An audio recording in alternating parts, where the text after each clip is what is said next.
Amigos, muy buenas tardes. Nuevamente aquí los recibimos en Contrapunto TV, que se transmite todos los miércoles a las 13 horas por astl.tv.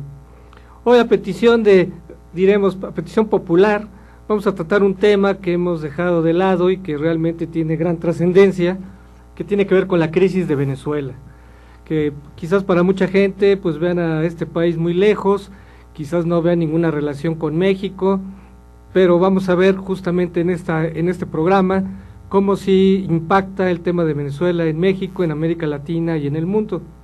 Para ello contamos con la presencia y estamos muy agradecidos que esté con nosotros la doctora Mireya Ojeda, especialista en Relaciones Internacionales, de hecho es doctora en Relaciones Internacionales, es autora de libros, publicaciones, es catedrática en diversas universidades, entre ellas la Facultad de Ciencias Políticas y Sociales de la UNAM.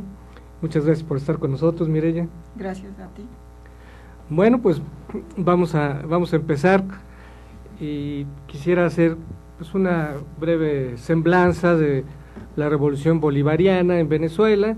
Como ustedes saben, desde que llegó Hugo Chávez al poder en 1999, en Venezuela pues, se produjo toda una revolución, quizás para otros es una contrarrevolución.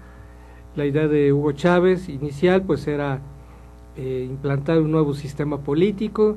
Como ustedes saben, había una bancarrota del sistema de partidos y Hugo Chávez aprovechó esa coyuntura para llegar a la presidencia de Venezuela con un gran apoyo popular. Incluso pues en el 2002, si no me equivoco, hubo un intento de golpe de Estado en virtud de que el gobierno de Hugo Chávez pues estaba tomando un cariz izquierdista, antiimperialista en su retórica, y pues hubo un intento de darle golpe de Estado que fracasó, y a partir de ahí la revolución se va a radicalizar en el sentido de implantar un socialismo del siglo XXI, como llamaron sus ideólogos, consistente pues en un sistema estatista, que muy ambicioso, que intenta pues llevar a Venezuela por un sendero muy diferente al resto de los países latinoamericanos, claro, con la excepción de algunos como Bolivia, como Ecuador, como Nicaragua, en algún sentido Argentina, que son países que se han revelado a la lógica de la globalización y han tratado de seguir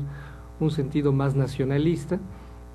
Pero en el caso de Venezuela pues no ha sido tan fructífero porque pues ha polarizado a la sociedad.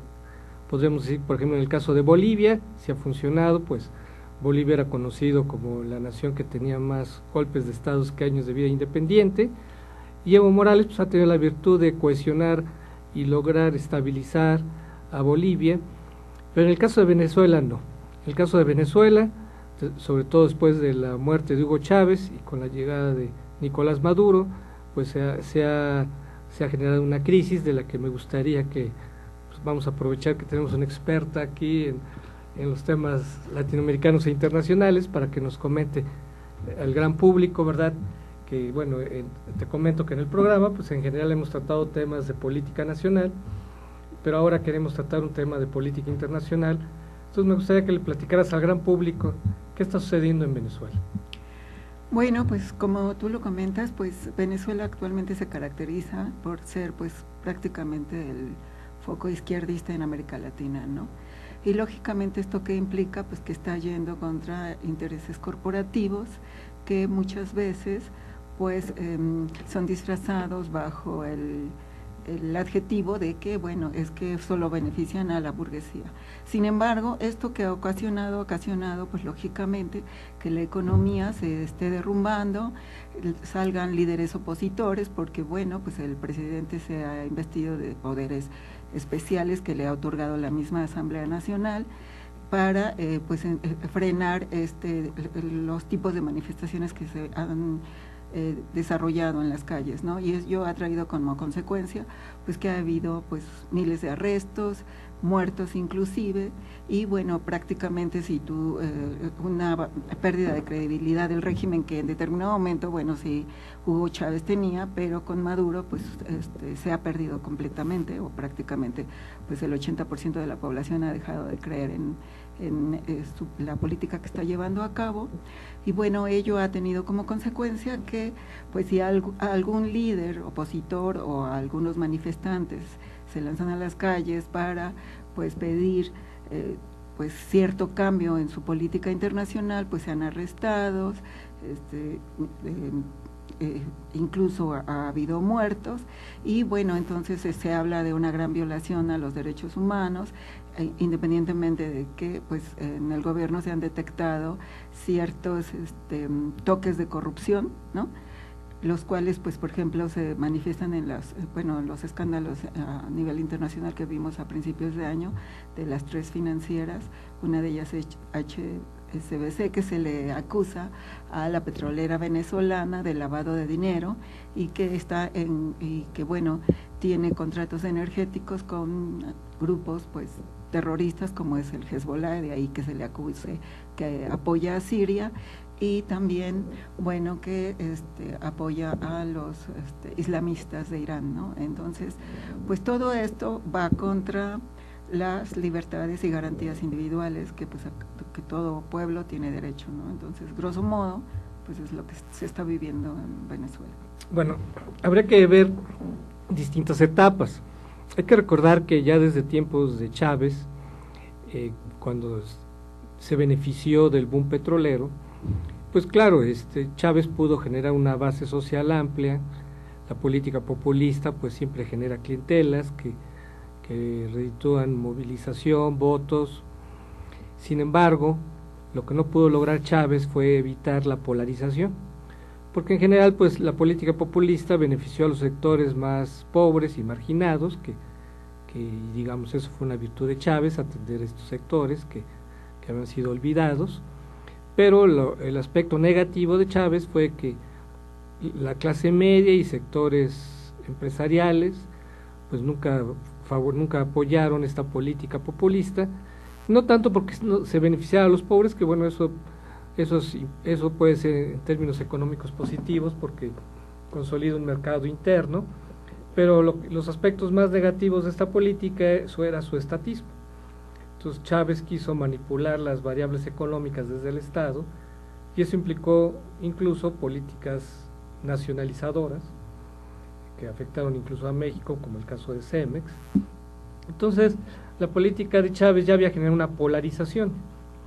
Luego pues llega Maduro, y Maduro, en lugar de tratar de cerrar heridas y tratar de evitar la polarización, pues continuó, ¿verdad?, con esta política que podríamos llamar estatista, nacionalista, y lo que hizo fue todavía agudizar más el encono, y resulta que este encono pues va a crecer cuando cae el precio del petróleo. O sea, a diferencia de México, en Venezuela hay una gran petrolización de la economía, hay una gran dependencia del petróleo, al grado de que pues se han recortado de una manera sustancial los recursos del cual el gobierno vivía. O sea, entre más apropiación hay de la economía por parte del Estado, pues mayor dependencia hay de los ingresos que reciba ese Estado. Y si esos ingresos son petroleros, de un solo sector. Exactamente. Entonces, a raíz de eso, pues además del encono político que había, porque a final de cuentas el control que ejerce el presidente es muy grande, tiene el control de la asamblea, el control de los tribunales, tiene el control de los medios de comunicación. A ese encono viene la cuestión económica. ¿Qué está pasando ahorita económicamente en Venezuela? Pues como te comento, está en una grave crisis económica a tal grado que, bueno, la popularidad de Maduro se dice que someramente alcanzaría un 20%, ¿no? Pero digamos, ¿qué cosas están sucediendo para que nuestra gente lo entienda? Porque, digamos, nosotros aquí estamos acostumbrados de que, bueno, pues sí nos quejamos porque falta dinero, porque falta empleo, pero al final de cuentas vamos a un súper y mucho o poco, pero compramos las cosas que necesitamos, ¿no? ¿Qué pasa en Venezuela en relación con esas cosas tan Pues sí, hay elementales? escasez, o sea, y si tú no tienes ni siquiera para cubrir tus necesidades básicas, pues ¿qué puedes esperar de un Estado por muy benefactor o que controle la economía, ¿no? O sea, hay escasez, hay racionamiento. O sea, es un fenómeno, ¿verdad?, que no conocían los venezolanos. Que cuando se hablaba de escasez y racionamiento, se pensaba en Cuba, se pensaba en otros países, ¿verdad?, que pues veían muy remotos, quizás Corea del Norte, ¿no?, que son países que cuando se hablaba de hambruna, bueno, pues sí, pues están lejos, ¿no? Y sí, pobre gente, ¿no?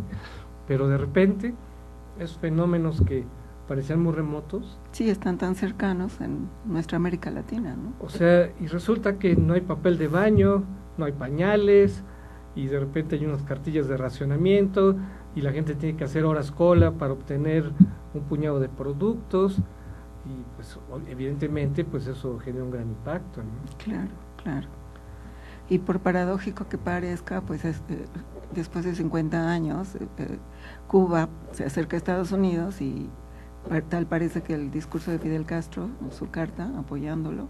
Ah, bueno, qué bueno que tocas ese tema, porque evidentemente conforme el gobierno de Maduro ha tenido que recurrir a la represión para aplacar a los opositores, conforme ha metido a la cárcel, conforme a muchos han tenido que exiliar, pues todo eso ha generado tensiones, concretamente con Estados Unidos. Claro. ¿Qué pasó en relación con un decreto de Obama, no? Sí, pues primeramente, y qué bueno que estamos tomando ese tema porque me gustaría un poco más adelante hablar de un documento muy importante que se llama la responsabilidad de proteger, ¿no? A ver. Entonces, Estados Unidos, pues en un afán, pues digo, se están violentando derechos humanos, hay corrupción, entonces pues emite sanciones para 7 funcionarios venezolanos, aunque anteriormente parecía que iba a emitir aquellos que afectaran a clase media, ¿no?, por corrupción. ¿Y qué ocurre? Lo sanciona, pero después, posteriormente, Maduro empieza a decir que bueno, pues entonces si Estados Unidos está con este afán antiimperialista que siempre lo ha caracterizado, pues entonces voy a… Pero a ver, fíjate, perdón, antes de que pasemos a la respuesta de Maduro, lo que dijo Obama era un decreto, ¿verdad?, por el cual establece sanciones debido a que Venezuela representa una amenaza a la seguridad nacional de Estados Unidos. O sea, es un decreto, ¿verdad?, que pues no se veía algo desde los tiempos de la Guerra Fría. Sí, a la seguridad, a la política exterior, y era emergencia nacional, ¿no? Y naturalmente, eso es lo grave. y naturalmente Maduro dijo que no era, evidentemente que no era una amenaza, incluso dijo que era una esperanza. Pero a ver, veamos este punto. ¿Por qué Obama dijo que Venezuela representaba una amenaza a la seguridad nacional de Estados Unidos? ¿Por qué dijo eso? Bueno, en primera porque también una de las partes era que sus fondos o su dinero estaba siendo aprovechado para tener utilidades por parte de los venezolanos y utilizaban las instituciones financieras estadounidenses, ¿no? Y bueno, si también nos damos cuenta que lo que comenté hace rato, que la petrolera venezolana es acusada de lavado de dinero y se acusan a bancos internacionales como el de Andorra y por ejemplo HSBC, y también las instituciones, bueno, Estados Unidos es el líder de las finanzas y de la economía, pues también está aprovechando mis instituciones financieras y sobre todo estos 7 personas del gabinete que estaban en Estados Unidos para el lavado de dinero, ¿no?, en las instituciones financieras, y pues eso representa pues un peligro a la seguridad nacional. Si yo estoy luchando contra el narcotráfico, contra el lavado de dinero, contra la corrupción, y sin embargo aprovechan mis instituciones financieras para lavar dinero, pues va contra mi seguridad nacional, ¿no?, mi seguridad del Estado. Podríamos ver por ahí alguna… Ese es un punto interesante, ¿no?, los vínculos que se le achacan al gobierno de Venezuela con el narcotráfico. Incluso también se dice que cobija a la guerrilla de las FARC, De ahí su conflicto con venezolano. Colombia, Exacto. con Estados Unidos. Entonces, fíjate, aquí vemos varias aristas. Por un lado, los vínculos con el narcotráfico, que naturalmente pues no le gustan a Estados Unidos. Luego los vínculos con las guerrillas, que nos conduce a que generan tensiones regionales con sus vecinos Colombia, ¿no? Y si ello aunamos que, bueno, Estados Unidos pues ha tratado esta lucha contra las drogas y que de las 700 toneladas de cocaína que se producen en el mundo, 300 pasan por el territorio venezolano, pues sí implica una afectación a mi seguridad nacional, ¿no? Pues al fin y al cabo, pues es mi gente y mis jóvenes los que están consumiendo un producto tan dañino que más del casi el 50% pasa por territorio venezolano, ¿no? Claro. Por otro lado, se dice que justamente este decreto de Obama le ayuda más a Maduro que perjudicarlo.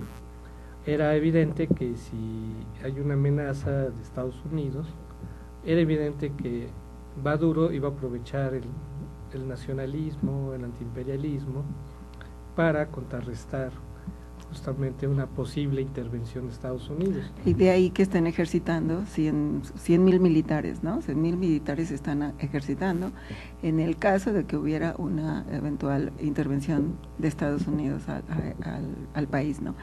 Y bueno, en efecto, sí beneficia para muchos analistas internacionales lo que Estados Unidos haya declarado el presidente, que es una amenaza a su seguridad nacional, a su política exterior, y es una emergencia nacional, porque de alguna manera le está dando el pretexto, como comentas, a Maduro, ¿no?, de recuperar esta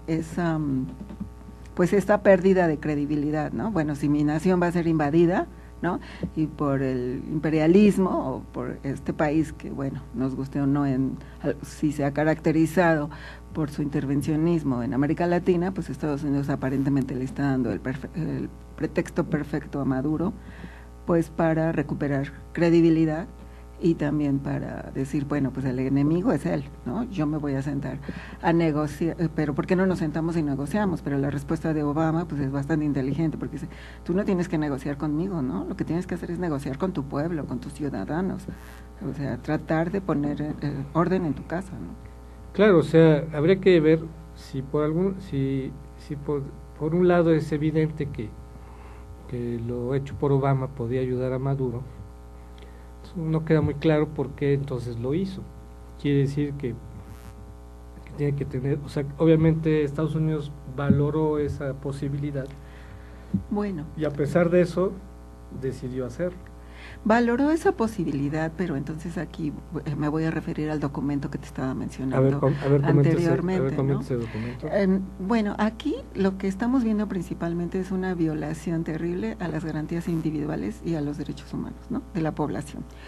Y bueno, si bien en derecho internacional se habla de no intervención y que es obligación del Estado, pues tratar de poner orden en su población, pero apegado a términos jurídicos y legales, también si un Estado no puede hacerlo, pues entonces ¿qué puede hacer la comunidad internacional? Y esto nos remite a un documento que por iniciativa del secretario general de las Naciones Unidas le pide a una comisión internacional que se llama Comisión Internacional para la Intervención sobre la intervención y soberanía de los Estados. En este documento se comenta el secretario general a esta comisión, bueno, en determinado momento se le puede decir a un Estado, oye, pues trata de controlar, o sea, no violar los derechos humanos, evitar la corrupción, pues al fin y al cabo te eligieron para gobernarte, como gobernante, para tratar de ayudar a la población y no perjudicarla, pero entonces, ¿cuál es ¿qué hace la sociedad internacional si eso no se cumple? Y entonces esta Comisión Internacional publica un documento en diciembre del 2011, después del atentado de las Torres Gemelas, en el que se habla de responsabilidad de proteger. Y este documento, en pocas palabras, dice, bueno, si bien sabemos que es prerrogativa del Estado Nacional controlar o tomar las medidas necesarias hacia sus ciudadanos para organizar de alguna manera y resolver los conflictos que se vivan en ese estado. Bueno, si esto no es posible, entonces la comunidad internacional tiene el derecho a proteger, tiene la responsabilidad para proteger, y esto es pues intervenir humanitariamente. Y esto se da en 3 directrices. Entonces, de ahí que Obama pues esté actuando como lo está haciendo. Las 3 directrices en las que se basa este documento son las siguientes. La primera es prevenir. Si hay un conflicto, bueno, pues Estado trata de prevenirlo, de controlarlo de la mejor manera posible, apegado a los términos del derecho internacional. Pero si no se puede hacer, entonces se va a una segunda directriz, y es reaccionar. Si el Estado no puede en determinado momento controlar la situación y está habiendo una violación masiva a los derechos humanos, pues es la responsabilidad de la comunidad internacional emitir sanciones para de alguna manera tratar de pues hacerle pensar al Estado que lo que está haciendo va a llegar a acciones más fuertes a futuro, ¿no? Y esto es lo que está haciendo Obama. Primero emite sanciones económicas, pero si esto no funciona, esta segunda directriz dice que se puede intervenir militarmente, ¿no? Y esperemos que eso no llega, pero entonces si nos ponemos del lado del presidente de Estados Unidos, bueno, pues entonces si no se puede, que vamos a permitir que se sigan violando constantemente los derechos y las garantías individuales, pues no, formamos parte de una comunidad internacional, entonces pues tenemos que hacer algo, tenemos la responsabilidad de proteger. Y pues está en esta segunda directriz, ¿no? Ya sancionó económicamente, está diciendo es una amenaza a la política exterior y es un estado de emergencia nacional. Entonces, ¿qué vamos a hacer? Tienes que hacer algo al respecto, Maduro. Si no haces algo, pues podemos intervenir militarmente. Y la tercera directriz es, bueno, pues si se interviene militarmente, bueno, pues entonces ya se habla de una recuperación y de una reconciliación, de una reconstrucción del Estado, que esperemos que no llegue a esto, ¿no? Sí, no creo que, o sea, Venezuela no es Panamá ni Granada, ¿no? O sea, es una decisión que no creo que vaya a tomar Estados Unidos, pero efectivamente hay otras opciones. Cuando hablábamos de que era una amenaza a la seguridad de Estados Unidos, yo creo que habría que mencionar otro aspecto, que es el petróleo. O sea, ante la caída del precio del petróleo, y decíamos que se reducen los ingresos del régimen bolivariano, pues una manera fácil de compensarlo es aumentar la producción, para tratar de reducir los ingresos. Sin embargo, pues si aumentas la producción, vas a empujar más a la caída del precio del petróleo, ¿no? Claro, a mayor demanda, pues la oferta. Entonces, y eso impacta al mercado petrolero mundial, y eso impacta a Estados Unidos, obviamente a México, pero a Estados Unidos pues también le impacta, ¿no? Porque pues, Estados Unidos, a final de cuentas, ya es como el fiel de la balanza del mercado, ya se vuelve como el fiel de la balanza en cuanto a que Estados Unidos cada vez se va convirtiendo en autosuficiente. Entonces se ha vuelto ya un factor que puede decidir el mercado petrolero. Entonces también ese es un factor que le impacta a Estados Unidos, de que pues la política petrolera de Venezuela le puede afectar. Luego, con relación a lo que mencionabas de los derechos humanos, claro, ese documento es fundamental y que puede legitimar acciones como sanciones, justamente para un país que está violando derechos humanos, y es el caso de Venezuela. Pero también, fíjate, también el decreto de Obama, yo veo como una llamada de atención para el resto de América Latina. O sea, el resto de América Latina ha permanecido paralizada, como que no se ha involucrado, exceptuando algunos esfuerzos de personalidades individuales, en general como países, no se han involucrado realmente en la crisis venezolana, y eso pues naturalmente que a Estados Unidos pues no, obviamente le impacta, porque Estados Unidos no quisiera ser siempre el malo de la película, ¿no? Sino qué está pasando con el resto. O sea, yo ya les dije, miren, se está portando mal, claro, ¿qué están haciendo ustedes? Pero bueno, vamos a hacer una pausa, vamos a hacer una pausa Estamos aquí platicando sobre la crisis de Venezuela y con Mireya Ojeda, experta en política internacional. Y bueno, pues todavía hay diversos aristas que tenemos que comentar sobre todo lo que más nos tiene que interesar. ¿Qué podemos hacer? ¿Qué puede hacer México para tratar de coadyuvar en la superación de esta crisis? Regresamos. Gracias.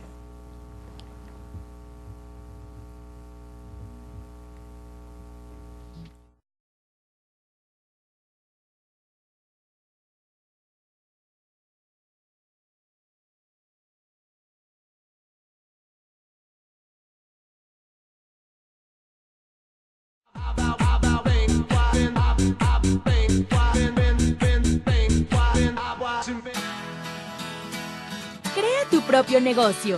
Haz realidad tu proyecto. Comparte ideas para ganar dinero. Impulsa y entrena tu talento. Procura emprendimientos rentables y con futuro. Empieza hoy.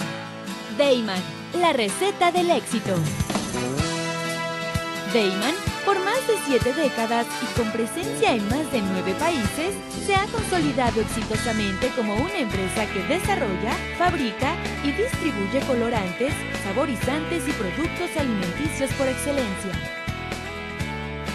Nuestros productos abastecen a una amplia industria dedicada al manejo de alimentos micro, pequeña y de media a grande escala, ya que estos cumplen con altos estándares de calidad a nivel nacional e internacional y están elaborados para satisfacer las necesidades del mercado y gustos de nuestros consumidores.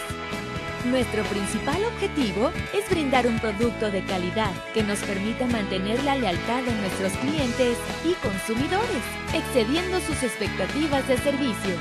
En Dayman desarrollamos la creatividad e impulsamos al máximo nuevos negocios. Dayman, proveedores de color y sabor por excelencia. Con Trujillo Betanzos y Asociados, tus proyectos están en buenas manos. Trujillo Betanzos y Asociados te ofrece servicios de fe pública en materia mercantil, asesoría legal, contable, fiscal y de negocios, litigio civil y mercantil, evaluación y asesoría financiera y área académica. Porque nuestros clientes son nuestros mejores amigos.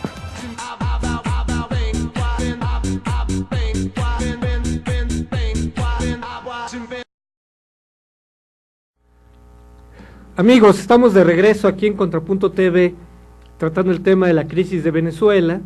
Ya estamos viendo cómo este tema pues nos impacta de entrada pues en la cuestión petrolera. Conforme se agudice la crisis, pues va la política petrolera de Venezuela, nos puede perjudicar y presionar más a la baja el precio del crudo, lo cual pues es dramático. No sé, en unos meses cayó $60, ¿no? Y yo recuerdo en el 82 cuando cayó $1 el precio, se vio una crisis sin precedente. Aquí no deja de sorprender que cayó $60 el barril y bueno, pues no, por suerte no se produce una crisis similar a la del 82, pero en Venezuela sí. Entonces estábamos viendo por qué Estados Unidos veía como una amenaza a la seguridad. Ya vimos algunos elementos, ya vimos que evidentemente tuvieron que valorar, tomar un decreto que podría favorecer justamente a Maduro, porque naturalmente iba a alentar su nacionalismo, su antiimperialismo, y sin embargo en esta valoración que tuvo que hacer Obama, evidentemente tuvo que decir que pues sí, o sea, había que tomar medidas justamente para alentar la reacción latinoamericana. Hay que considerar también dos cosas, que viene una reunión de la OEA y una reunión de la Cumbre de las Américas, donde por primera vez, bueno, tú mencionaste el tema de Cuba, que algo extraordinario, esta reconciliación entre Estados Unidos y Cuba. Pero Fidel Castro por el otro lado alienta a Maduro, ¿no? Claro. Con una carta. Claro, ¿no? O sea, eso es un hecho importante, pero fíjate, cuando había estas reuniones, o estaba Estados Unidos o estaba Cuba, no estaba uno u otro, ¿no? Pero yo creo que Estados Unidos dijo, bueno, o sea, esto es entre líneas, ¿no? Es una interpretación, no sé qué piensas. A ver, ¿cómo voy a ir yo a una reunión donde va a estar Maduro? Entonces, este decreto es una manera de inducir, bueno, a ver, o toman medidas o no voy. Yo no me voy a sentar con Maduro, no le voy a dar la mano, no quiero salir en la foto, ¿no? O sea, ¿qué piensas de eso? Pues creo que si también haciendo suposiciones, ¿no? Si Maduro quiere actuar inteligentemente, pues tendría que ir y pues decir, bueno, pues yo soy el que quiero conciliar, el que me está diciendo, sancionando, pues eres tú, ¿no? Y esto tiene que ver con con el apartado que dejamos antes de que se interrumpiera la primera cápsula. Porque si bien los países de América Latina no han intervenido, de alguna manera el UNASUR, o sea, la Unión de Naciones Sudamericanas, sí han expresado su preocupación y bueno, han alentado a Maduro a que haya un acercamiento con el presidente estadounidense. Pero ellos sí se han solidarizado con Maduro. Con Maduro, exactamente. El Cono Sur, por decirlo de alguna manera, ¿no? Es el UNASUR y también el ALBA, ¿no? De alguna manera ellos sí se han solidarizado con Maduro. Y por cuando estamos hablando a lo mejor del ALBA, pues son unos cuantos.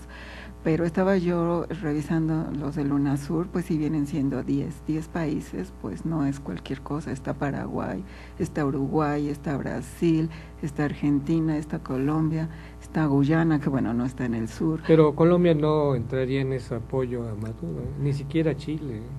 Pues aparentemente lo mencionaron como que era pues era una manera en que ellos pedían la conciliación, a lo mejor no el apoyo, ¿no? Pero que reconsiderara y que conciliara, ¿no? Bueno, por esa vía sí. Pero ve, a ver, si yo lo veo desde el punto de vista de Obama, si yo voy a una reunión donde está Maduro, yo lo estoy legitimando a Maduro. Claro, sí, no te tendrías que acercar. Lo estoy reconociendo. Entonces lo que está diciendo Obama, a ver, yo no reconozco a ese dictador. Por lo tanto, o toman acciones o yo no voy a ir a estas reuniones.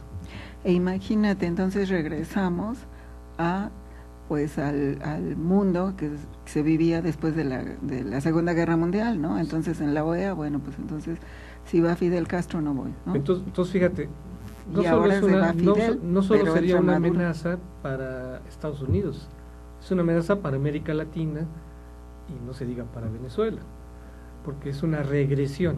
Claro, o sea, es una división aparte. Es volver a regresar a los tiempos de la Guerra Fría, es volver otra vez a generar tensiones, otra vez se vuelve se podría decir, a sabotear el sistema interamericano, que no ha podido funcionar realmente bien, porque bueno, primero el problema era Cuba, el conflicto entre Cuba y Estados Unidos, y ahora todo está el conflicto entre Venezuela y Estados Unidos. Entonces eso nos lleva, digamos, a ¿qué puede hacer América Latina? ¿Qué puede hacer México justamente ante esta polarización? Porque se ha criticado mucho, por ejemplo, a los países democráticos, como México, que no han hecho nada, que hay un silencio cómplice. Pues si tú dejas que un gobierno actúe indiscriminadamente contra la población, pues estás de alguna manera siendo cómplice de esa actuación, si no llamas la atención. O sea, si tú dices, promueves una condena a ese tipo de acciones, pues ya no eres cómplice, ¿no? Pero ningún gobierno ha hecho eso. Pues no, y quizás contestando a tu pregunta, ¿por qué nuestro gobierno no lo ha hecho? Pues porque también nosotros no nos hemos caracterizado últimamente por un respeto al...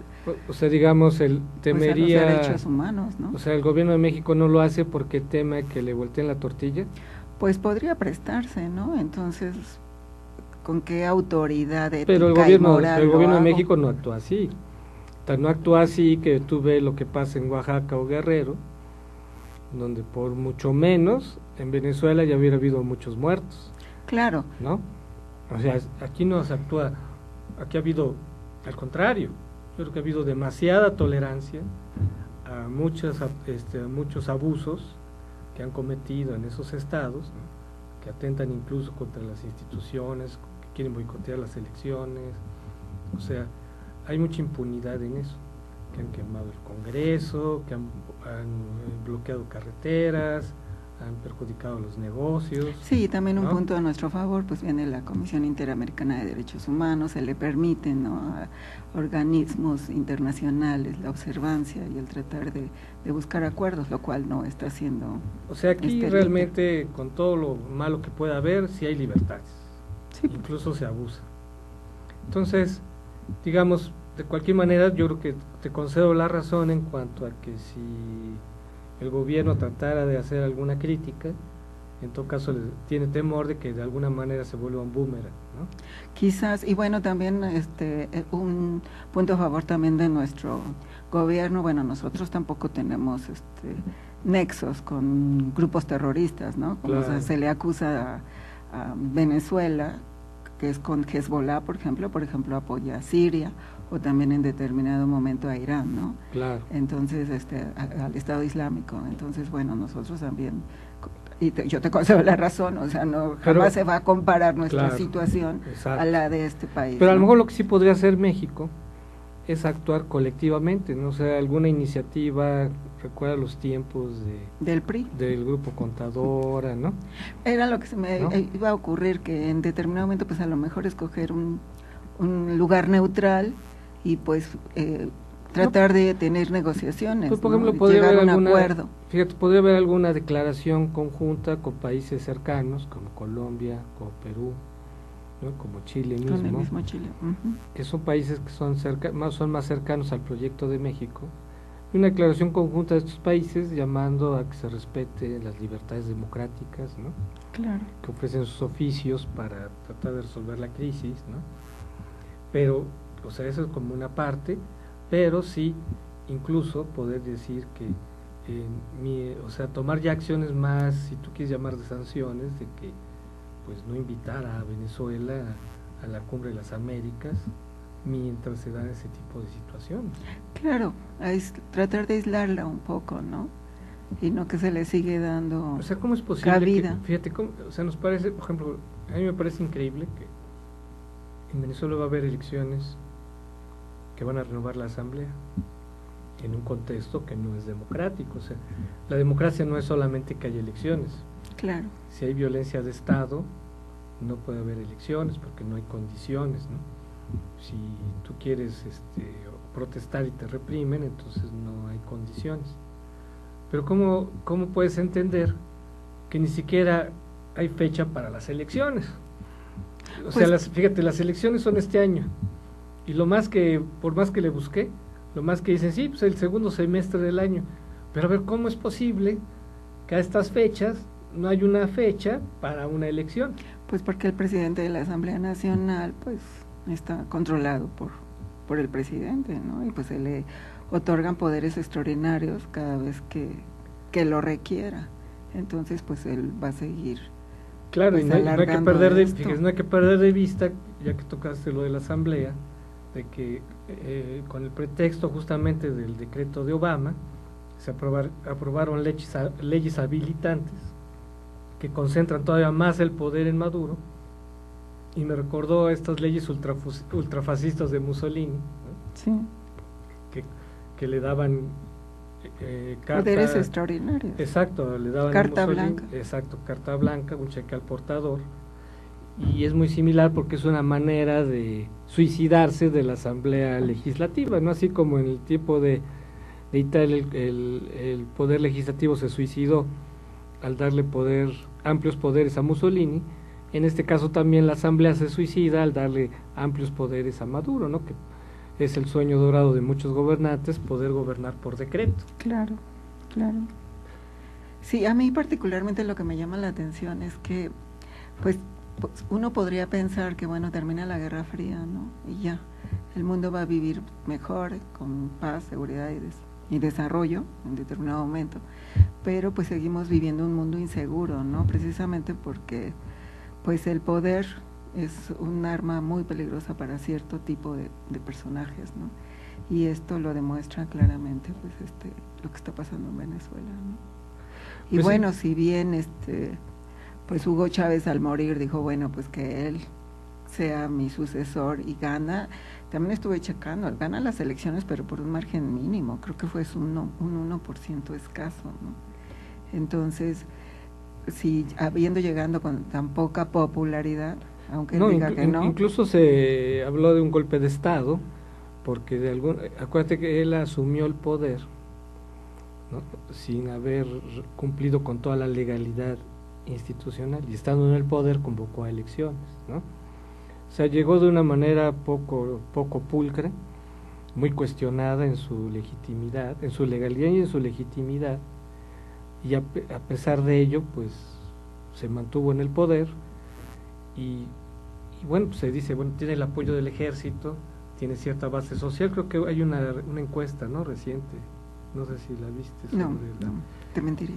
Sí, creo que le dan el 25%, ¿no? Sí, no, menos. O menos del 25%. Con mucho esfuerzo, 20%, el 80% de la población está en Entonces, contra. ¿cómo puede alguien gobernar con mínimo apoyo, nada más con el ejército?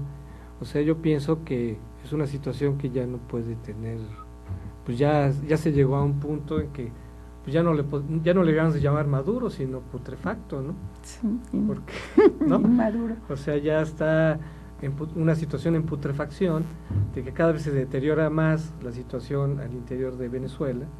Por eso mismo podemos decir que Maduro, más que amenaza para Estados Unidos, más que amenaza para América Latina, es una amenaza para Venezuela, porque los lleva al colapso, incluso a una guerra social, ¿verdad?, que cada vez, en la medida en que se agudiza la crisis económica, en la medida en que se agudiza la represión, pues naturalmente que se vuelve insostenible una situación así.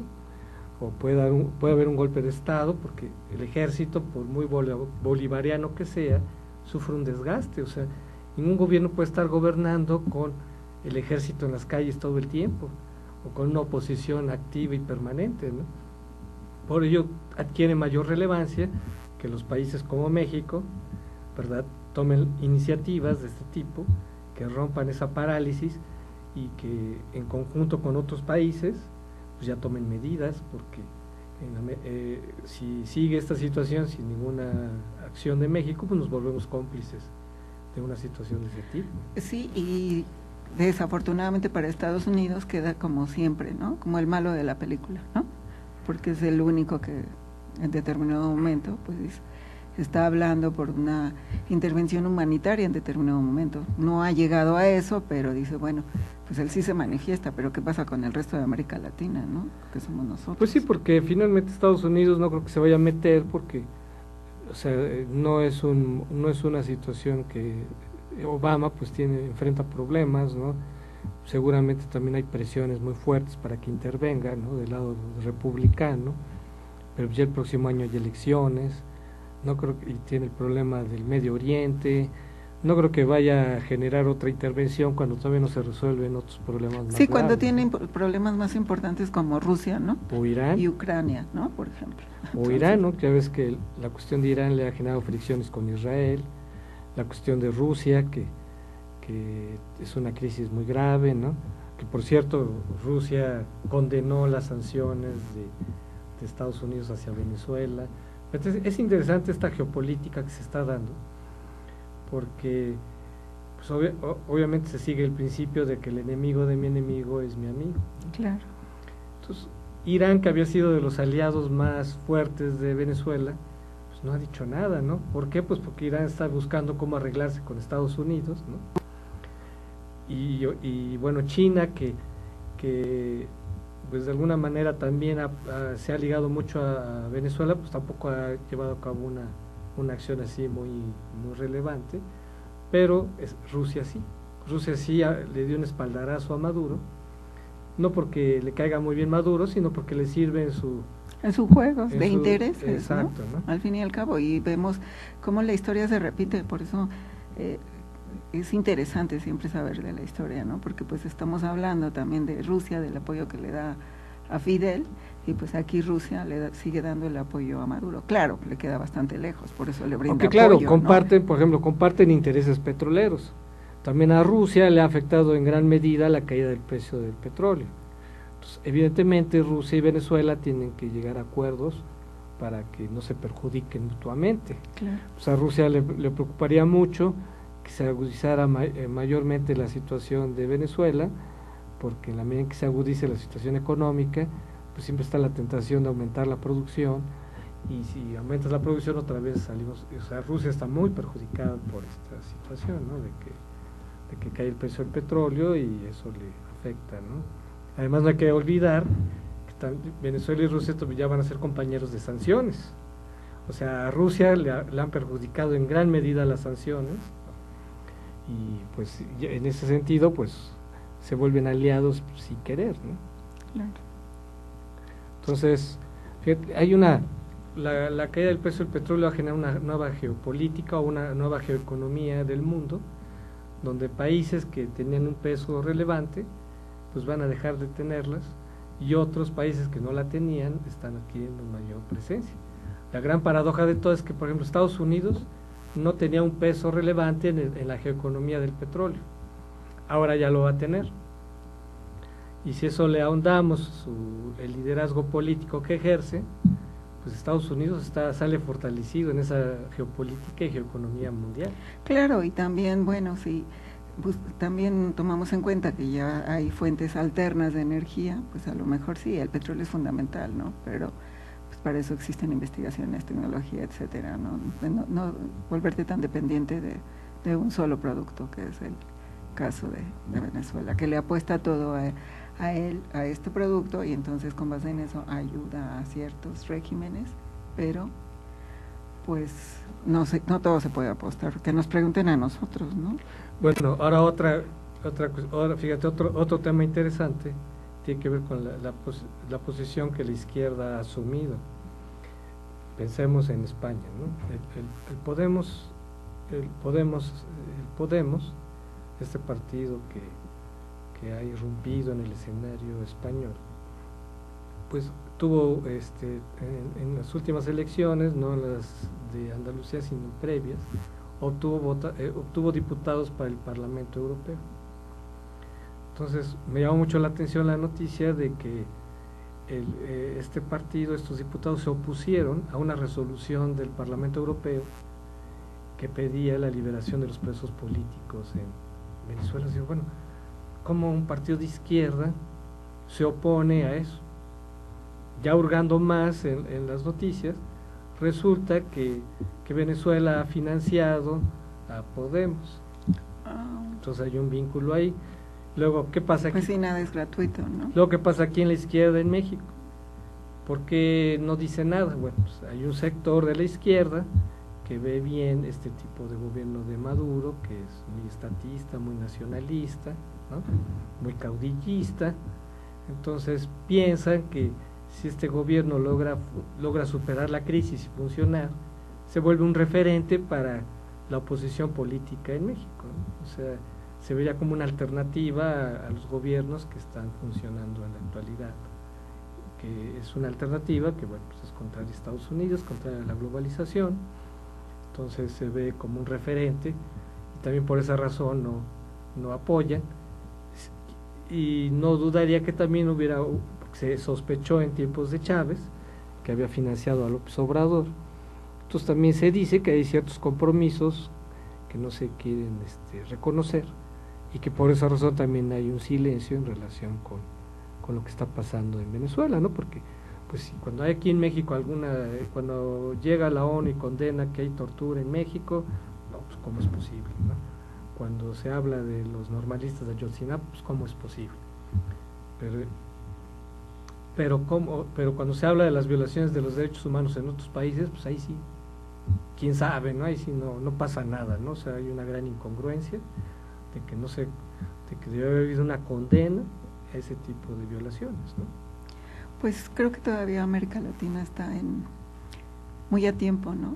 De condenarlo, y como tú comentaste hace rato, pues quizás retomar lo que se hizo en los 80 con el grupo Contador a raíz de Nicaragua, me parece que fue, ¿verdad? Cuando se reunieron para que pues hubiera este tipo de acercamiento, y también pues recordar que Maduro no es Hugo Chávez, ¿no? Que aunque bien o mal, pues sí contaba con el apoyo de la población, ¿no? Tan fue así que en su golpe durante el 2002, pues tardó 48 horas en restituirlo en el poder, ¿no? Entonces, fíjate, en última instancia nos lleva a una conclusión, que ya estamos en la etapa de las conclusiones, de que este principio de no intervención, a final de cuentas, no puede ser una cuestión fundamentalista, ¿no?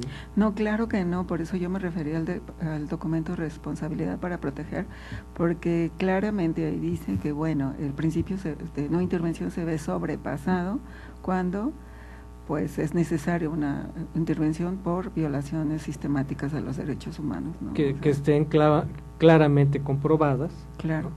Para que no se vea que sea un mero pretexto para la intervención, ¿no? Porque inmediatamente se empieza a decir que se quiere el petróleo de Venezuela, que se quiere sus riquezas, y que todo esto es un pretexto nada más justamente para apropiarse de sus recursos, ¿no? Entonces, yo creo que sí están claramente demostradas, pues todo ahí sobran los testimonios de cómo se han violado los derechos humanos en ese país, ¿no? Entonces, antes de llegar a soluciones muy radicales, que a mí yo no soy partidario de eso, de una intervención militar, ni mucho menos, porque puede haber un baño de sangre, ¿no? Ah, no, terrible, ¿no? Simple y sencillamente, bueno, como tú comentas, fue una llamada de atención, ¿no? O sea, y tampoco quiere decir que el documento, aunque existe, y que la segunda parte sea, pues, que si te sanciono y no puedo intervenir militarmente. Hay diversas maneras de intervenir, claro, políticamente, diplomáticamente, ¿no? Incluso la intervención de que, bueno, económicamente, pues es una manera de intervenir, no te estoy sancionando económicamente y aislando, pues exacto, hay maneras más Yo inteligentes. creo que esa es la palabra clave, el aislamiento, ¿no? Cuando hay un régimen que viola derechos humanos, el aislamiento, la condena, ¿no? El repudio internacional, eso es la mejor manera, pues tratar de influir en que ya no se generalicen estas prácticas y que a final de cuentas, pues a ver si se ve difícil, pero que hubiera un diálogo interno, pues para resolver el conflicto político, ¿no? Que evidentemente pues va a haber elecciones y esa puede ser una coyuntura para que haya mayores conflictos, mayor violencia, y esperemos que no llegue a eso. Que no se llegue a eso, pero si dejamos que las cosas sigan así, pues no se anticipa un buen final para... No, condenarte al ostracismo, porque al fin y al cabo, le guste a Maduro o no, pues vivimos en un mundo, en una sociedad internacional, claro, en el que pues tendrá su petróleo, pero también necesita de la cooperación de los otros países, ¿no? Y pues no se puede permitir este tipo de violación sistemática, sobre todo, y que el mundo se quede callado, ¿no? Mireya, pues muchas gracias por venir. Pues gracias a ti, Enrique. Creo que aprendimos mucho de política internacional este día. Esperemos que sigamos tratando temas de relevancia, no solo nacional, sino internacional, porque es importante que estemos informados y que nos interesemos en muchos temas que aparentemente no nos afectan, pero como podemos ver, el tema de Venezuela nos afecta por diversos lados. Naturalmente faltan muchas cosas que quedaron por reflexionar, pero bueno, pues muchas gracias, Mireya, por estar con nosotros. Agradecemos a todo nuestro público que nos acompañó nuevamente aquí en Contrapunto TV. Les comento que la próxima semana no habrá programa porque estamos en Semana Santa, entonces nos vamos a ver nuevamente en 15 días y trataremos algún tema de interés coyuntural. Los dejamos aquí en astl.tv con el programa Si yo fuera servidor público. Ojalá se queden para este programa y pues los esperamos en 15 días. Gracias. Muchas gracias y hasta la próxima. Gracias, Enrique.